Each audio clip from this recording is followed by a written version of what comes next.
Hey guys, welcome back. Welcome back, except for my beard. Decided to shave that off. So last week we talked about, or we met Diana Shirley, and she helped me create a typical piece of crochet Wow. design, and while we're waiting on that editing to finish, we're going to start the next series, which is carpentry. And I'm pretty excited about this because I've never actually done anything remotely related to, well, I take that back. I did have a woodworking class in middle school, and I remember making these name board wood pieces of wood that we used the saw to cut out letters. Anyway, so sit back, relax, and I hope you guys enjoy Carpentry Part 1, Preview Part 1, History of Carpentry. So just like pottery and crochet, or textiles, the history of carpentry goes way back. 400,000 years to be isotopically correct.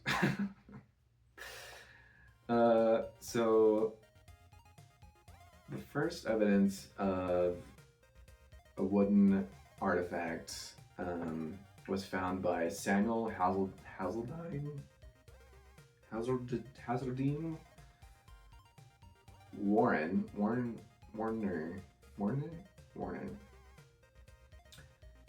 found in the Clacton-on-Sea, England.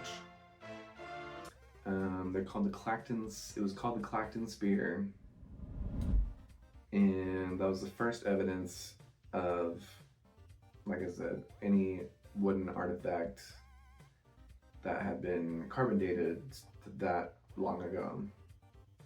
And then there was the Schoningen Spears, found in the Schoningen mine in Helmstedt, Germany.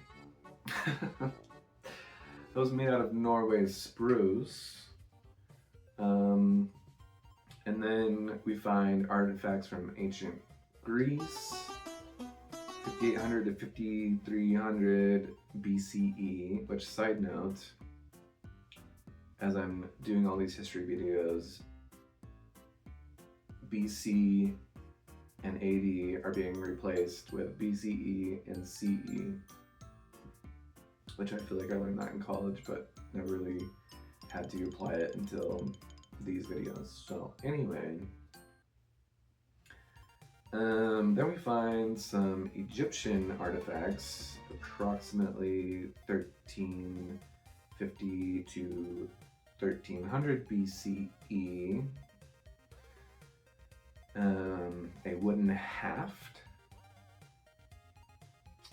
found in Lisht, Egypt, from the New Kingdom era of ancient Egyptian history. And then there's the metal adze blade that was found in Deir el-Bahari, same time period of the New Kingdom of Egypt. Then we flash forward to the Middle Ages, which, another side note, I learned medieval is synonymous with the Middle Ages. So just in case you were wondering, but we find the Divirigi Ulu Commodores door wings, from 1228, that are a Turkish origin. And then we fast forward a little bit more to the 16th century, where carpentry tools were found during a excavation of the Mary Rose, which was a sailing ship and that included a mallet, brace, plane, T-auger, gimlet, some sort of handle, and a rule. And flash forward 1,000 more years to the Colonial Times, specifically American. Carpentry was essential for colonists to build their forts, their homes, and the carpenters of that time played a big role and were a big percentage of the Boston Tea Party. And they were also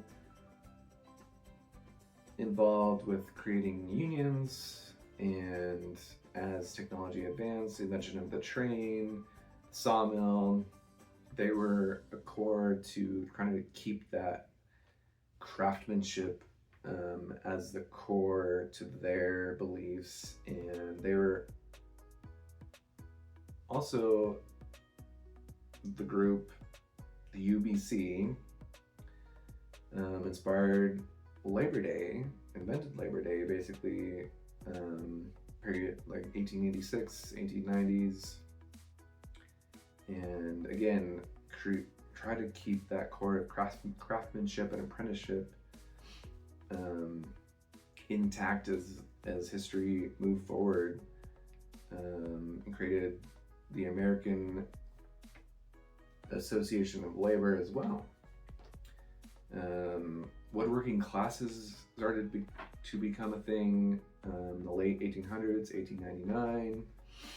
And as we go into the roaring 20s, up to mid-century, Art Deco called for more streamlined designs with molding, windows and door frames. Specifically, the Chrysler Building, with its elevator doors and cabs, used intricate wood veneer inlays that form geometric and Egyptian-inspired motifs, such as stylized papyrus plants. Oh! And this might have been my favorite part of this whole research, was discovering what types of wood they used, based on my history of landscape architecture. But the Chrysler Building elevator doors and the lobby area, they use Japanese ash, Oriental and American walnut, English gray hardwood,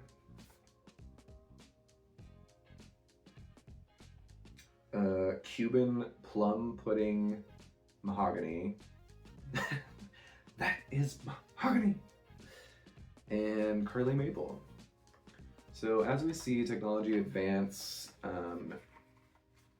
not just with carpentry, but art in general, it's refreshing to see today's carpenters and artists use an older craft to create something relevant in today's world, whether that is political or just something that kind of relates to the general population. It's really neat to see that advancement and still keep that craftsmanship alive. And not to say that mass production is bad, but it usually is attached to poor labor conditions, and the materials usually pretty cheap, and it doesn't have that sense of craftsmanship and uniqueness that isn't seen that much today. So anyway, check in next week as we go through techniques of carpentry, and yeah. Okay, see you next week. Okay, bye, love you.